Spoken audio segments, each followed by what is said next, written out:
Well, we've been talking about health care, and another topic near and dear to Ron Paul, of course, is the Fed, and he was on a crusade to audit the Fed, but now comes his new chairman, Janet Yellen.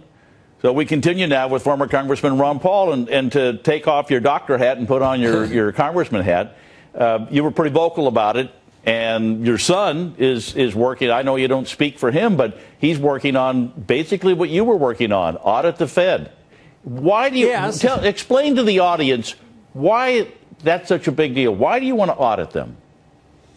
Because I think they're so important and we don't know what they do. And they claim they're transparent and they let us know. But I think if nothing else that came out of the crisis of 08 and 09 was the fact that the Fed was a big player. And if you understand the monetary policy, they created the problems, they created the malinvestment and all the debt, and they created the bubble. And therefore, the correction comes, and they're supposed to correct it by doing more of the same thing.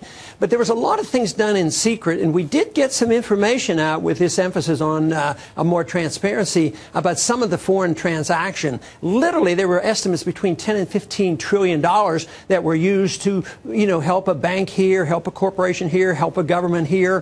And that shouldn't be. The Fed is bigger than the federal government. They can deal in trillions. It was less than $1 trillion the Congress used to bail out some of the corporations. But the Fed is very, very big, and they are the culprit. They are the culprit for the business cycle. And if people say, no, they're the solution, then we have a long way to go. But I think the first step in reform is transparency so that we know what they're doing. The American people are with us on this. 75%, 80% of the American people say, yeah, you should know more about the Fed and what they're doing. And I think that's a great idea. Well, give us, I know you're a big guy on history of all of this. And so you go back to when Congress created the Federal Reserve System.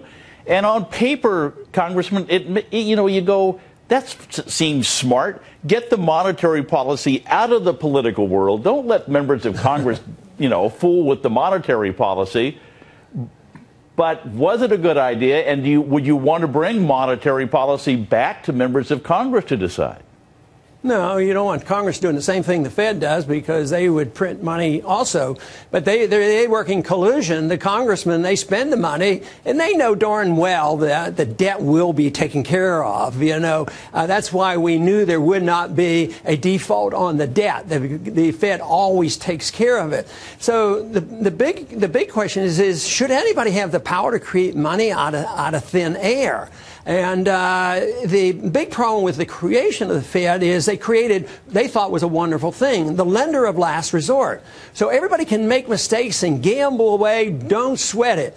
The banks, if they get into trouble, they know they're going to be bailed out. So there's a moral hazard to this, and there's all this kind of insurance. So it encourages people to do the wrong thing. And if they prop it up and patch it together like we did for decades until this last crisis, the patching up has been more difficult. So it's structurally challenged right now, and that's why we won't get over this without some serious changes in monetary policy and spending policies, because believe me, the Congress and the Fed know exactly what they're doing. They work together. The Congress can. Let's say, for instance, the Fed couldn't buy government debt. Yeah. Well, immediately interest rates would go up and the Congress would have to quit. But there's too much of a great appetite for the programs, and we've had the license to spend because we've been issuing the world currency. They still take our currency and it's strong, but it won't last forever. And we're just trying to warn people, be prepared, because the crisis is going to be a lot worse than we saw in 09, and that we ought to have a good handle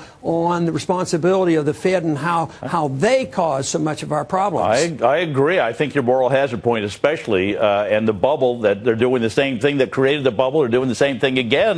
So right. So here we come up with the term ending for Ben Bernanke. Now there's even some rumors they may delay that. But Janet Yellen, give me your take on what do you expect the Fed to look like under Janet Yellen?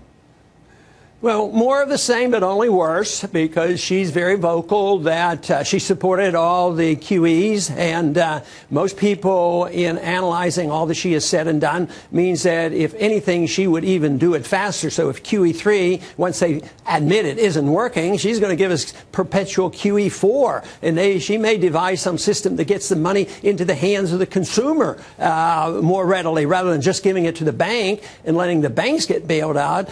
She would believe this. So she probably, I don't know, it's a system that I complain about, but in some ways people can argue that Yellen would be worse even than Bernanke and Greenspan, who created this monster. So, but it's a system of money, this idea that money is something that you can create out of thin air. That's where the real culprit is, and she believes that in spades, let me tell you.